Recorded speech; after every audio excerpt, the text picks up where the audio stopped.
Bom dia, turma! Hoje mais uma aula sobre epidemiologia nutricional. Vamos estar falando um pouco das doenças endêmicas. Bom, vou iniciar pela varíola, que foi uma doença praticamente erradicada nos países pobres.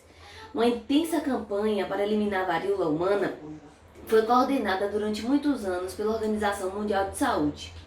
A epidemiologia desempenhou um papel central nesse processo, principalmente por fornecer informações sobre a distribuição dos casos e sobre o modelo, mecanismos e níveis de transmissão. Foi feito um mapeamento de epidemias da doença, a avaliação das medidas de controle instituídas, o fato de não haver hospedeiro animal e o baixo número médio de casos secundários à infecção a partir de casos primários foi fundamental para o sucesso alcançado. Os princípios e métodos epidemiológicos permitiram descobrir que a relação à varíola tinha o único hospedeiro que era o ser humano, não havia forma subclínica e os pacientes que se recuperaram são imunes e não podiam transmitir a infecção. Quando a varíola ocorre naturalmente, não há disseminação rápida como outras doenças infecciosas. A transmissão é somente através do contato humano de longa duração. A maioria dos pacientes fica acamada quando é infectada, limitando assim a transmissão da doença. Vários fatores contribuíram para o sucesso desse programa. Primeiro, o compromisso político universal, os objetivos técnicos definidos, um cronograma preciso, um treinamento adequado dos profissionais de saúde e estratégias flexíveis para que se tivesse o sucesso da erradicação da varíola no mundo. Vamos agora falar um pouco sobre o envenenamento por metilmercúrio. Na Idade Média, o mercúrio já era conhecido como uma substância perigosa, mas recentemente tornou-se um símbolo do perigo para a poluição ambiental. Na década de 50, compostos de mercúrio foram liberados na descarga de água de uma indústria em Minamata, Japão, dentro de uma pequena baía. Isso levou à acumulação de metilmercúrio nos peixes, causando grave envenenamento nas pessoas que o ingeriram.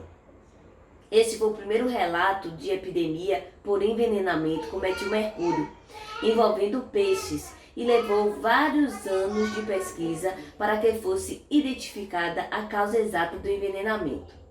A doença de Minamata tornou-se uma das doenças ambientais melhor documentada. Uma segunda epidemia ocorreu na década de 1960 em outra região do Japão. Desde então, envenenamentos menos severos por metilmercúrio em peixes têm sido notificados em diversos países.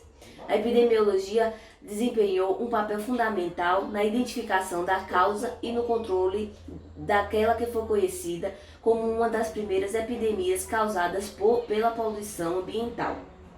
Os primeiros casos de envenenamento foram confundidos com a meningite infecciosa.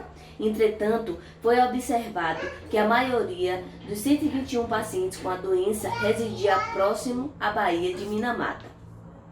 O inquérito entre pessoas afetadas e não afetadas mostrou que as vítimas pertenciam a famílias cuja principal ocupação era a pesca e a sua dieta principal à base de peixe. Pessoas que apenas visitavam essas famílias ou que comeram peixe em pequena quantidade não foram acometidas com essa doença. Conclui-se então que algo presente nos peixes causara o envenenamento e que a doença não era transmissível, nem geneticamente determinada.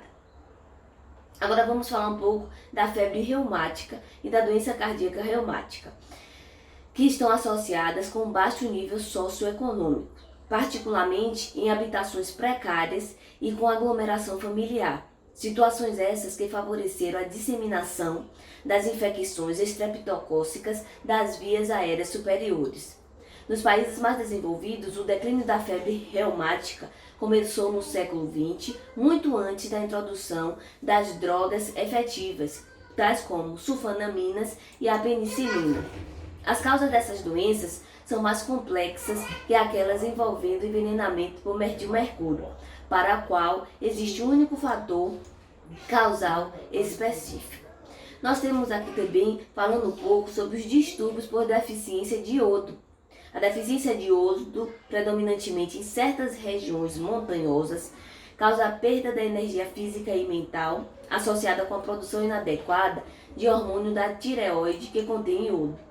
Em 1915, o bócio endêmico foi denominado a doença de mais fácil prevenção e o uso do sal iodado para o seu controle foi proposto no mesmo ano na Suíça.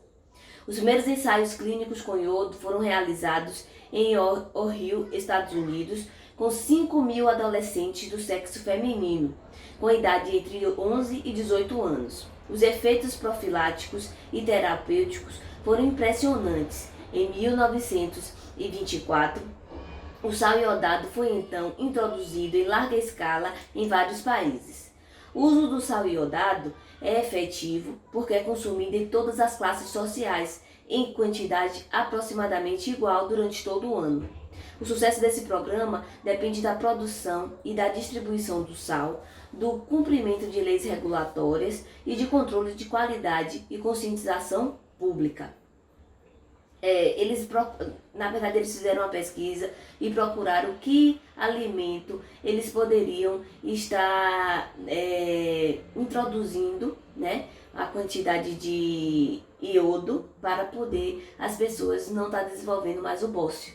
Então, pensaram que o sal, na verdade, era uma especiaria onde todo mundo utilizava praticamente todos os dias, foi introduzido e o bócio foi praticamente erradicado no mundo por conta dessa situação. A epidemiologia tem contribuído para identificar e solucionar o problema da deficiência do iodo. Medidas efetivas de prevenção adequada e de uso em grande escala têm sido demonstradas, assim como métodos de monitoração dos programas de iodação.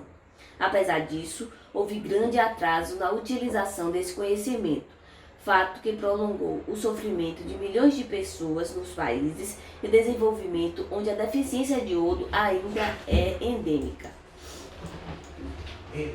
Terminamos aqui nossa aula, vamos agora para o exercício. Bom dia.